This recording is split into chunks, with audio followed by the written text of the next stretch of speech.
Uttar Pradesh bar council के सदस्य पद हेतु के प्रथम चरण के मतदान के लिए निर्धारित पर जनपद बांदा में मतदान सुबह 10 बजे से शुरू हुआ, जो शाम 5 बजे तक चला।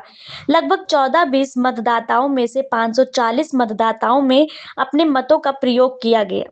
मतदान प्रक्रिया 17 जनवरी तक चलेगी। बांदा जनपद से सदस्य पद हेतु 2 प्रत्याशी मैदान में 4 चरणों में मतदान होगा, उसके बाद मत गणना होगी।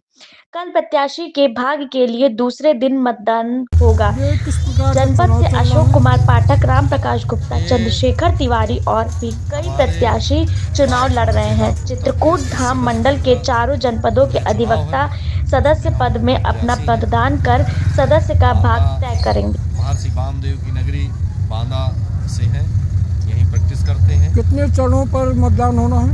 मतदान 4 चरणों में होना है। 16 और 17 जनवरी को होना है, इसके बाद 20 और 21 को होना है, इसके बाद 27, 28 जनवरी को होना है और 30, 31 जनवरी को होना है।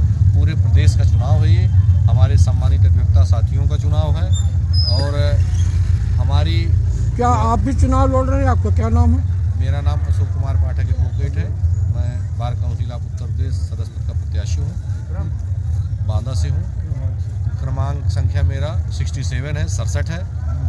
शिक्षकों के एमएलसी होते हैं और शिक्षकों के एमएलसी होते हैं, उसी प्रकार हमारे अधिवक्ता साथियों की समस्याओं को उठाने के लिए विधान परिषद में हमारे भी विधान परिषद में सदस्य होना चाहिए, क्योंकि आज़ादी से लेकर आज तक जितना भी जो है आंदोलन हुआ है और जितनी समस्याएं हुई हैं, उसमें बढ़ चढ़कर हमारे सम्मानित अधिवक्ताओं ने योगदान किया है, त्याग किया है और बलिदानी दी है। इसलिए हमारे भी एमएलसी होने चाहिए विधान परिषद में हमारी समस्या उठाने के लिए। यही मेरी प्राथमिकता क्या क्या होंगी? मेरी प्राथमिकताएं होंगी कि सम्मानित अधिवक्ता साथियों के लिए जो सबसे ज़रूरी है वो एडवोकेट प्रोटेक्शन एक्ट लागू कराने के लिए पूरा भागीरथ प्रयास करेंगे और जो है इसके लिए संघर्ष करेंगे, क्योंकि आए दिन हमारे जो है अधिवक्ता साथियों के साथ घटनाएं होती हैं और उसमें कोई प्रभावी कार्रवाई नहीं होती है। अभी वर्तमान की घटना देखिए, टोल प्लाजा पे हमारे सम्मानित अधिवक्ता के साथ घटना हुई। आए दिन घटनाएं होती हैं, उसमें ये जो है प्रावधान कराएंगे कि यदि कोई अधिवक्ता को गाली दे तो नॉन बेलेबल ऑफेंस हो, गैर जमानती अपराध हो, जिसमें अपराधी को जेल जाना ही पड़े।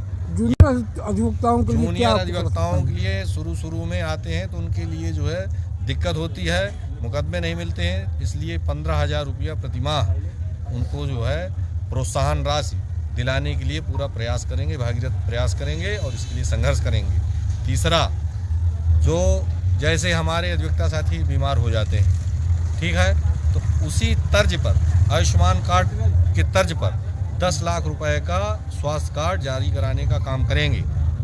चौथा, जो हमारे सीनियर एडवोकेट्स हैं, 60 एबव हैं, उनके लिए 20,000 रुपया प्रतिमाह अधिवक्ता पेंशन दिलाने के लिए हम पूरा संघर्ष करेंगे, भागीरथ प्रयास करेंगे।